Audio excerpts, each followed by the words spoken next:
Welcome back to the podcast. Sten Morgan here with my friend Andy Traub. Today we're going to talk about how appreciation fuels your staff performance. This is something I think some people struggle with. It's just not part of their natural. It's not the natural way that they communicate with staff. Some people are afraid of showing appreciation because they want to feel like they want to respect boundaries. But today we're going to talk about some really practical ways that, again, you don't do this just to fuel performance. You're not like, I should be nice to them because it'll make them more productive. Yes. But there's some really practical ways you can do this.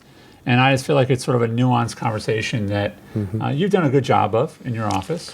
I mean, when you were talking at the beginning, I thought you were talking about me. Well, because this isn't a strength of mine. Like it is, it feels like effort.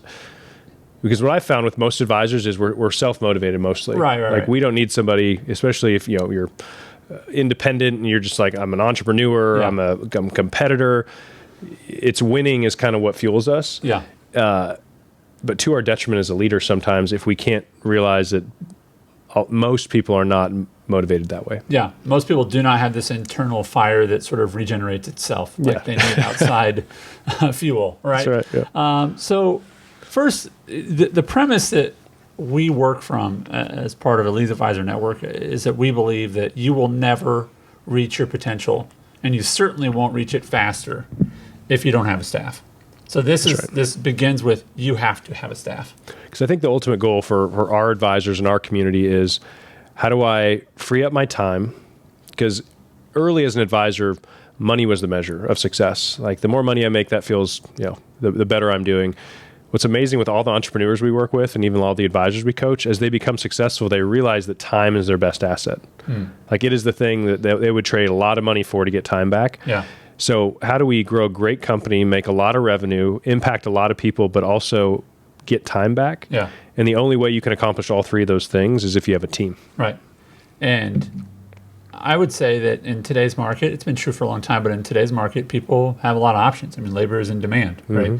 Yeah. And so you have to take good care of your people. So we know that you have to have a team.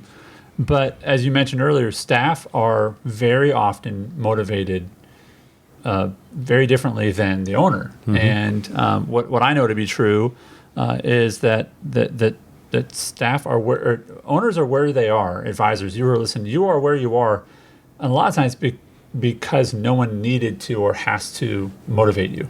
Yep. Maybe other than I want to provide for my family, or I just want to win, or I'm a competitive person, right? So the unique part about staff though is staff. And I think this is a nuanced thing, so hear me out on this. Staff don't feel rewarded very often because their pay is very consistent. They don't get to experience wins. Yeah. Because, I mean, when's the last time an administrator was like, oh yeah, I doubled my income this month. That's right. No, but as an advisor, it happens all the time. Yeah, it's in the realm of possibility for us. That's right. Right, but also the staff doesn't lose. It's not like when's the last time a staff member was like, I didn't make any money this month? Yeah. I mean, early on as some advisors, that's their reality, right? So because staff don't experience a lot of those rewards, it can be really special when you can step into their life and offer them some of those rewards and appreciation. Yep. So Sten, you're really, and we're going to talk about this actually on our next episode about staff, that the investments in your staff are great investments. Yeah. Talk about like maybe some times where you've thought just like, man, do I really need to motivate them? But then you've motivated them or encouraged them and they showed appreciation for that. I mean, it happens frequently. Whenever I get a sense, and I feel like I'm getting a better indicator for this, is when it's like, man, I haven't really had like a personal talk with them recently. Like it feels like there's a drift or lack of connection. Yeah. Depending on the size of your team, if you're a 200-person company, there's, I think, less of an expectation that the owner's hanging out with everybody. But with a team of 7 like ours, it's like, yeah, does Sten care? Like, and so at times that's, for me, I have to put it on the calendar. Is it a quarterly check-in where I sit down with them, I say, hey, what's going well? What's not going well? Yeah. Like, I used to hope that I wouldn't have to initiate all those conversations. Like, hey, we should all just bring stuff up if it's hard. Again, that's not how everybody thinks. Right. And they're worried, like, is this going to be received well? Have we yet created a culture where they feel like they can freely just bring stuff up without any pushback? Does your staff feel safe to say, I'm having a rough month, I'm something going on with my kids, Yeah, when you say it this way to me, it doesn't feel like... And I had somebody say this to me a few months ago, and they're like, I don't know if my contribution is appreciated. Because for hers, it's less direct. You know, like if an advisor closed a case, it's like, oh, it's very direct. Yep. But if one of our relationship managers is just loving on people consistently, and as a result of some of those conversations, we put into place to where every time I receive like an unsolicited feedback from a client on somebody's client service, $100 gift card right then to that person. Yeah. Because it was the best way for me to say, hey, keep doing what you're doing. It's helping us. And so there's not one way to do this. But the fact is that most people need to be recognized, and even publicly. For her, it was like, that felt good. Yeah. Now, I want to give something really practical for those who are listening. The best way to know how someone is motivated is to ask them, how are you motivated? Right? And I think that's important because, you know, people the problem with this is if you try to motivate someone in the wrong way, you are just wasting money, time, energy, words. Yep. And what's interesting, and this happens a lot in marriage relationships, is you could say, oh, I did this. And they're like, but I don't care about that. And then you're like, what do you mean you don't care about that? And then it's an argument. You want to be intentional and know your team might be might feel appreciation in different ways. So you're not giving this blanket, everyone gets this. And they're like, no, I don't really want that. That's right. Then you feel upset, and then they're not feeling appreciation, and you're 0 for 2, right? And there is, in today's work environment, some expected level of celebration or feedback. Like, I bet most people that work at a company around Christmas time expect an event, a gift box, some kind of bonus. Like, you have to recognize this is that concept of engineering wow. And in order to engineer a wow for a team member, you have to say, okay, what do they expect? And then how do I exceed their expectation? Giving them something that's kind of table stakes and then expecting a lot of appreciation back can get you in trouble. You have to be intentional about this. And Jamie on my team helps because this isn't a natural strength of mine. She's intentional about initiating conversations with me of saying, okay, what are we going to do? And Jamie's title is? Practice manager. Practice manager. So Jamie is practice manager. So she helps me with a lot of business stuff. Again, things that a relationship manager wouldn't do, an advisor, a paraplanner, like helps me run the business better. Yeah. And has weekly to semi-weekly meetings with, semi-monthly meetings with each team member to make sure we're staying in touch, which again wasn't my natural skill set. But we're going into next year, and part of EAN is we're really transparent about legacy. My practice is that we are, for every 15 A clients we add, A or A plus clients, each team member will get about a $2,000 travel voucher.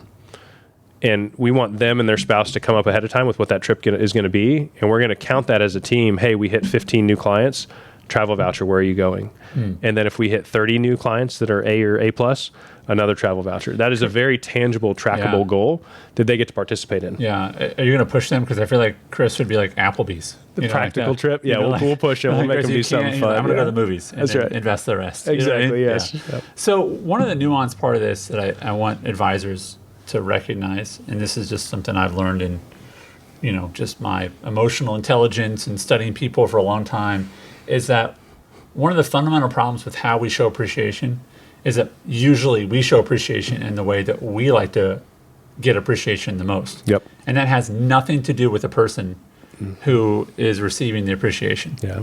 And did this just turn into a marriage podcast? Yes, it did. 100%. I've heard that a lot, but it's true in business too. It is true in relationships. That's right. And so I love words of affirmation. Yeah. So guess what I give the absolute most? Words of affirmation. Yep. And guess what pisses me off? When I give a bunch of words of affirmation and people are like, I'm like, you should be fired up. That didn't bring you so much joy. And you're like, no, dude, I just wanted like $20. Nice, they're a gifts person. That's right. What I mean? Or quality time. Like I said all those nice things. Yeah, but you didn't spend any time with me. Yeah. I know, but I said you're a super great person, right? Yep. So that's something to be aware of, is why aren't people as receptive? It's because maybe you're probably giving what you like to receive, but doesn't necessarily mean that that's what they like to receive. Yep. So ways that people can feel appreciated, and I'm interested to hear this from your perspective as a business owner. The most foundational way that people feel measured in their work is their pay. That's right. Like I know that some people feel like they can be part of a mission or something like that and take less pay, but generally, if you're not paying people enough, they're not feeling appreciated. So how can you do this without going broke as a business owner? How do you balance that? I mean, the best way to compensate people, in my opinion, was that they're paid off of results. Like, hey, if we hit this mark, you get to participate in those winnings, because it only happens if it's a win-win-win across the board. But before you even get to that, you have to make sure they're being paid competitively in the market. Right. Like look at your salaries and look around and like, have you adjusted them recently? Yeah. Are you paying them the same with a small adjustment? Because it's dangerous as a company that maybe has 4, 5, 6 people to lose a key person over $5,000 somewhere else if they lost it. And there's a lot of people that they may move for that. Yeah. Like, you never know. Yeah. Hopefully your culture's better than that and they feel comfortable bringing that up to you, but don't let them initiate the conversation of, am I just being paid what's fair? Yeah. Above and beyond that, I've realized that there's certain people that are motivated to be paid off of results. This is how I was. Yeah. I was like, pay me 0, but give me 50% of what I do. Yeah. Because the upside was so much more. Not many people are motivated that way. Within Legacy, Jamie, for example, practice manager, it gets a percentage of profit. So I want her to watch profitability on expenses. Are we generating enough revenue? Great. Chris, if he works clients with me, I will actually do joint work. So he actually gets his name on the case and gets to work it with me. Yeah. And the more we do together, the better for him. Right. And so I've had to customize it a little bit based on a role. Yeah. The ultimate goal eventually is that Legacy, that every team member has some profit share so that they're watching that. But what's tough about that, it's kind of like an ESOP, is that when your team members own the company, sometimes they don't really understand what it means to own part of the company. Like, what does that mean in my pocket? Yeah. They would actually, as opposed to owning 1% of the company, they just want $2,500 at Christmas. Yeah. And so I would say a challenge from today's podcast is do a compensation appreciation audit. Yeah. And say, okay, am I doing this because I heard it was somebody else? Because it's frustrating when you do things and it doesn't really have the impact you want. Yeah. You give bonuses, you throw events, and people are like, okay, great, thanks. You're like, that took me 2 months to find that venue, to hire that people, to get the catering. So try not to spin your wheels. Like you said, ask direct feedback. Like, hey, team, what would be fun? Like, let's plan this together. Yeah. Versus feeling like I have to come up with all this stuff in secret and then roll it out. Well, and let me say this. I just to be frank, there are advisors who listen to this who make great money, and they have enough money that they're like, we're going to Mexico for 3 days. And there's staff members that would never dream of using, I don't know, let's just say $7,000 or something. They would never dream of using 7. They're like, no, I want to pay off my minivan. That's right. You know what I mean? Yeah. And that's not wrong of them. That's right.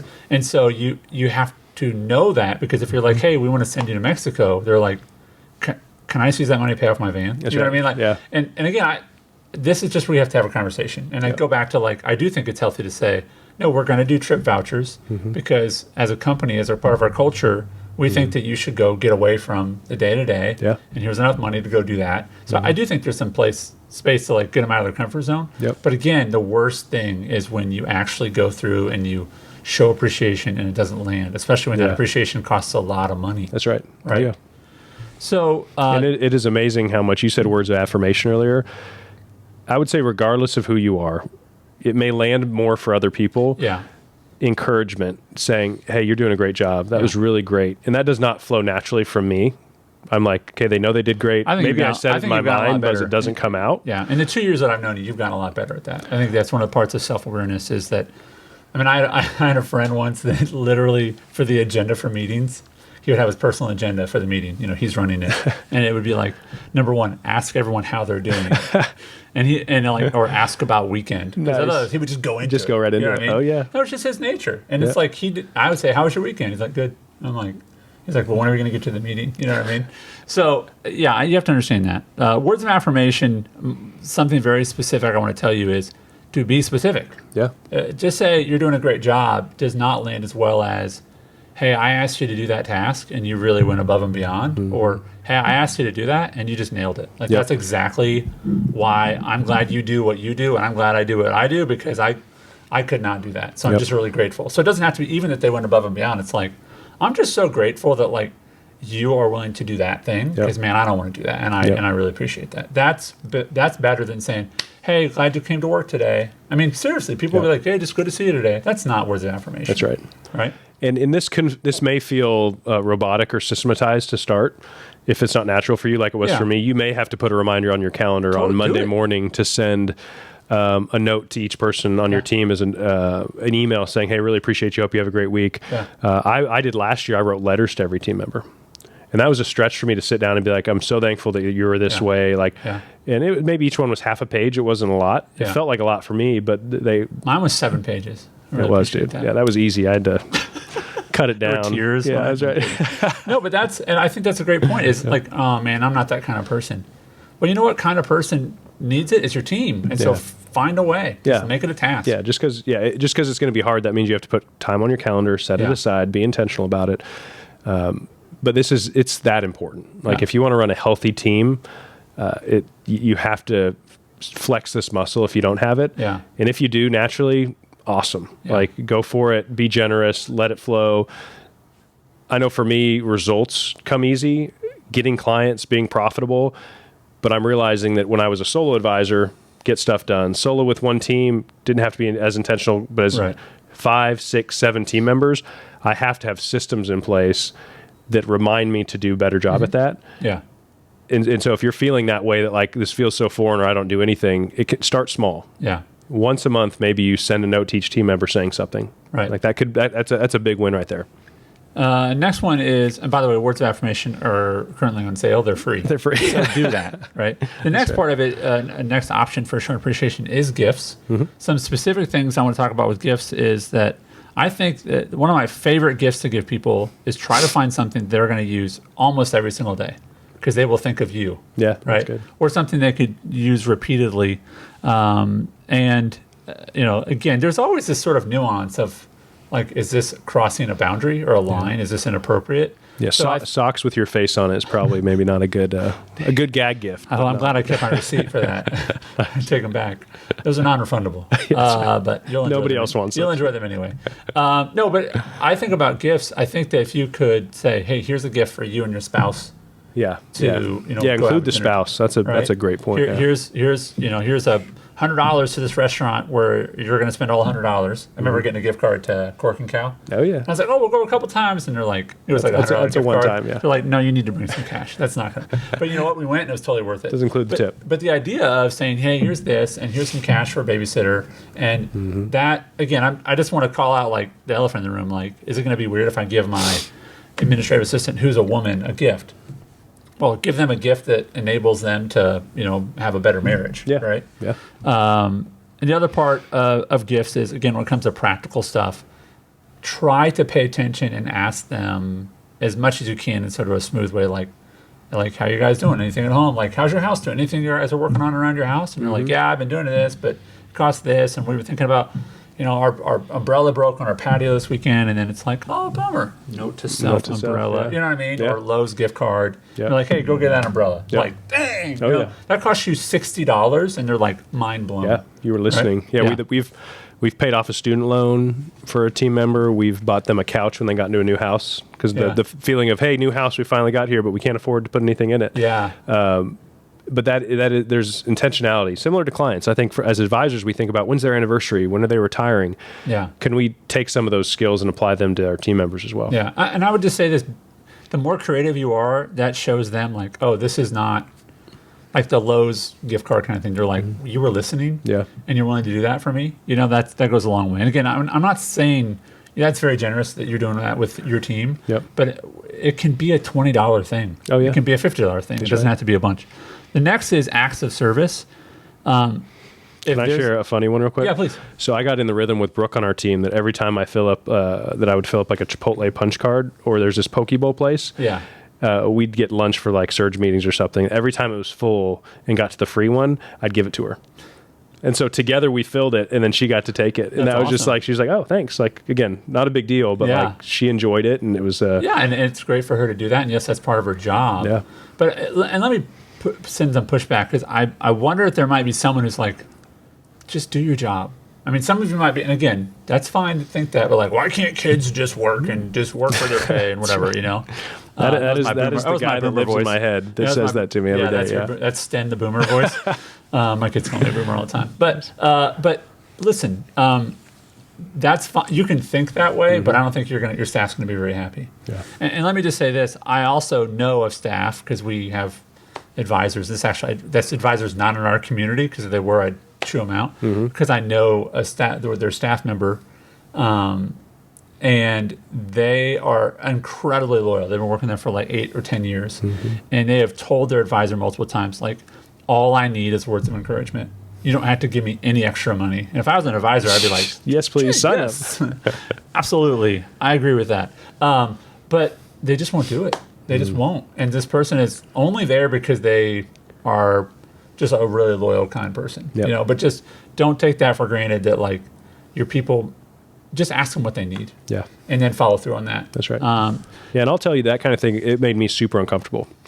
It doesn't come naturally to me, like the feelings talk and, hey, you're doing a great job. Like, but I would say your staff knows you well enough that, because I think I've actually had some conversations where they're like, yeah, like, it's just great when Sten does that because I know it's not like his nature. Yeah. So that even means more. Oh, yeah. Because, the effort's there. So if it feels uncomfortable, that doesn't mean it's bad. You know, like, to some degree, every advisor should be speaking encouragement over their team members. Yeah. So if for you it's 0, it needs to be something. Yeah. Let's wrap with this. Let's talk about seasonal celebration stuff. Just give some folks some really practical things. This episode will be coming out right around holiday time.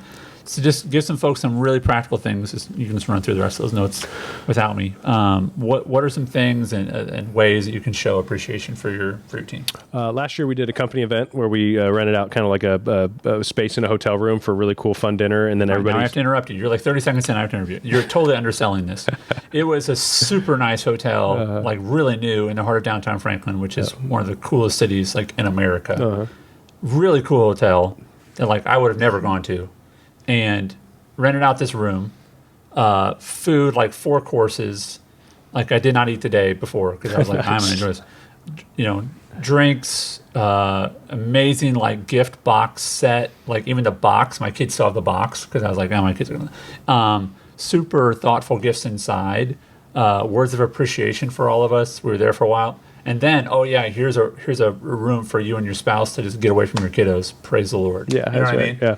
So that's and part of that was Jamie, practice manager. That role for me makes that kind of stuff happen. I did toned down versions of that in the past, but getting together and celebrating as often as possible. One of our goals for Legacy going into next year is like, how do we celebrate more together? Because that makes a job more fun. Yeah. And as a business owner, a team lead, like you'll never look back. And I can say this confidently and say, I did not get a return on that investment. Like, I wish I wouldn't have done that. It will only be what we hear most from advisors. I've just never been good at that. I know I should. Like, I would say 90% of the time we talk to advisors about this, it's for like regret. Well, because one, we're trying to survive and grow a business. And it's like, if I have to choose, like if you have to choose between that or getting a new client, like most of us feel like, I just need the client. Like, and I hope it all works out. Yeah. There is time for it. Like that there's kind of an excuse there. And like, you can do both. It just may need to be at night. You put the email up and you send it to your 3 team members saying, hey, really appreciate what you did this week. Like, it could take 5 minutes. It's just learning. Yeah, listen, to build that in. Not the greatest of my analogies right now, but I'm going to share it anyway. They've got the Alaska, the dogs that they mush, what do you call it? Whatever. The sled dogs, the huskies. Yes, yes. Okay. It's like, hey, obviously without them, the guy's standing on a sled going, hey, everybody watch me. They are the key. They're the team. They're literally called a team, right? Yep. It's like, I'm too busy trying to win the race to feed them, to take care of them, show appreciation. And it's like, no, you've got to take care of your team. Otherwise, you're literally you can't go anywhere. And at some point, you've built a business, as you have, that if your team all stopped working, you'd be in a lot of trouble. Yeah. Because early on, you're doing everything, and that's fine, but that does not scale. That's right. If everybody walked out of Elon Musk's factory, he would just be like, oh, I'm in trouble. That's right. And that's the thing is, as you grow, you have to take care of your team. It becomes more important, you're right. Because you've built all the infrastructure in such a way that you're not touching those things anymore. Before you were. And now it's like, if they walked out, Yep. Right. It's a complete loss of momentum. Yep. Other kind of practical ideas. You could do team lunches every Friday. Movie gift cards. You do that. Yeah. Like, I love the movies. Gift cards to a nice restaurant in town. Like, how can you lean to the side of overdoing it? Yeah. Because you probably won't undershoot it. The good news is that most people suck at this. Like most workplaces aren't very good at this. Most bosses aren't. And so when you can, Giftology is a great book about it. Yeah. One thing that really challenged me in there is we don't give like legacy branded stuff to people anymore, like clients. You want to brand things for them. Yeah. Like, don't put Sten's name on it, put Mike's name on it. Yeah. Like, because they'll actually use it, versus it being a self-serving gift. So you look at my brand every day. Yeah. So there's ways you can level this up over time. But again, like a lot of things, there's phases. So you don't need to go from 0 to 100. Just in the next, use December to celebrate with your team, show some appreciation in just a really practical, simple way, and build upon from there. In today's episode, we gave you a ton of practical ideas on how to show appreciation for your team members. So do something with those great ideas and let us know how it goes. It will make your team feel cared for and increase their performance at the same time. We only have about a dozen spots as of today left for our How to Charge Live event. If you'd like a seat, go to stenmorgan.com/howtolive. That's stenmorgan.com/howtolive. If you want to start charging for your advice or learn how to level up your current financial planning business. As always, thanks for listening. We appreciate you.